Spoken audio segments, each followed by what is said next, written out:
All right, so we are returning part 2, April. Yes. This has been, it's so much I want to ask you, Okay, you know, so much and I this want to is, share. I want this to be a message of caution, but I also want to be a time for women to be encouraged and empowered, because you are not just, you were at one time attached to how you look physically, but now you understand the spiritual journey, that who you really are is not your body. Who we really are is not our hair. Absolutely. Who we really are is not our degree, our car, our home, even our marital status. Absolutely. And we pay, all of us pay some price at some point until we finally get that wisdom, you know. Yes. Maybe it's a loss of a relationship, loss of a job, loss of our mind. It could be a drug addiction. It could be alcoholism. Yes. But for you, your particular spiritual journey was losing your limbs, Yes. physical pain. Obviously, you can't do your business anymore. Right. But now you've been ushered into Right. another season To do my real business. to do the real business. The real business that I was. And I'm just curious, and I know people are probably asking, Mm-hmm. well, what happened to the woman? I mean, did you pursue any legal? I never tried to sue the woman. The only thing I made sure that the woman did was not inject anyone else. Okay. I made sure that she wasn't doing any injections, you know, on no one. And come to find out, she was suffering too because she injected herself. And that came out in 2008.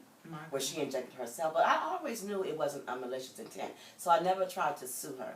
Because I don't think that when you go make a choice to do something, you can't blame nobody else for your choices that you make.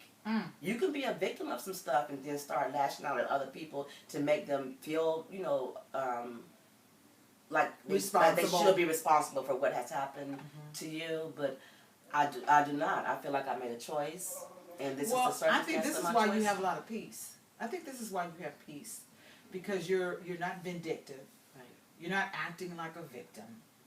You're taking full responsibility and accountability for your choice. Now, of course, she could do harm to other people, and you're saying, I want to make sure that stops. Right, that stops. But your journey of evolving, your journey of finding peace and acceptance. You know, one of the things I really embrace is this understanding that the only way to peace is to accept our circumstances, to accept our choices. And you are such a living testimony of that you've accepted this is what it is, but I'm not my body. What a message for us. I'm telling you, I have to embrace that myself. You know, sometimes I have physical issues with my knee, or I want to buy some new hair or something, and I have to realize, Jewel, don't get attached to that. Don't let that define you, because we really are our soul, our spirit, our walking message of love. Of love. And this is so important to me. And it's exuding from you, this love. And I know what it's like to be a beautician, and you hear countless stories of women in pain. Serious pain. You need to write a book about it. Write a book about it right now. Serious pain. Yes, serious and you pain. almost become their therapist. No, you become their therapist. Yeah, you do. You do. Yeah, exactly. I've actually had clients who tell me, since I've been, you know, going through this experience, that, you know, I thought I was coming to you all those years to get my hair done, but it was really for the spiritual reinforcement, because everybody wants that. Yeah. They want that peace, you know, of, you know, feeling okay. Just feeling that peace of, I'm okay. It's okay. You know, and everybody kind of wants okay, that. and it's okay. Yeah. You know, everybody wants that. It's called contentment. It's called surrender. It's called resiliency. Right. I mean, your face should be in the dictionary under the word courage, resiliency, wisdom. You know, and wisdom is different than education. And unfortunately, those of us that are watching, we've come to realize that many of the situations we walked into, we didn't get the wisdom until we walked through it and got on the other side. Absolutely. And then we look at hindsight and we say, you know what, there were red flags. You know, you said something told me, and I tell people that's a common name for God. Something told me. A spirit. Some told me not to call. Some told me not to eat that. Some told me not to go there. Some told me not to say that. And then we ignore it. Oh, yes. Yeah, we ignore it. Oh, yes. So tell me, what do your days look like now that you are no longer standing and being a therapist / beautician? What do your days look like now? What my days look like now is, what I call it now is my new normal. Your new normal. This is I my love new that normal. phrase. Yeah. And I just actually started a foundation called My New Normal. Oh, excellent. And it's for, you know, for people who face catastrophic things in their life, who just want to give up. And I just want to be a force to be standing there and say, you can't give up. My You can give out sometimes. Yeah. You can do that. You can have those moments where you give out, but you just can't give up, because as long as you're still here breathing, there's still work to do. Isn't she preaching? She is. Amen. I'm telling you. There's still work to do. It's still work to do. Oh, yeah, absolutely. And you said those of us that face catastrophic situations, you know, I just lost my son to cancer, and then I began a support group to help other mothers and parents and husbands and wives that have lost loved ones, because I was saying the same thing.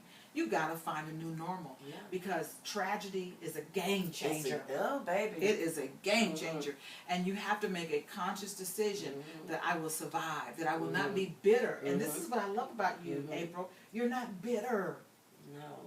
But you know was that a choice? You know what it was? You know, as much time as I put in my hair and my makeup, and I design and make my own clothes for all my life, and as much time as I put into all of that, guess what my saving grace was? I put that much time into spiritual work too. Come on. And that has been my saving grace, because if I was all hair and high heels, there's no way we would be sitting there having this conversation. My God. I would already be out here, because I couldn't understand. I would be still, because I came out of religion, so I would still be saying to myself as, what did I do so wrong that God did this to me? Yeah. I still be questioning God on why. See, Apryl, this is I what was I'm still saying, talking God, about. well, you know, why me? I would still be stuck there. This is but what I because hear. I had already been working on the work, Already. that when it already.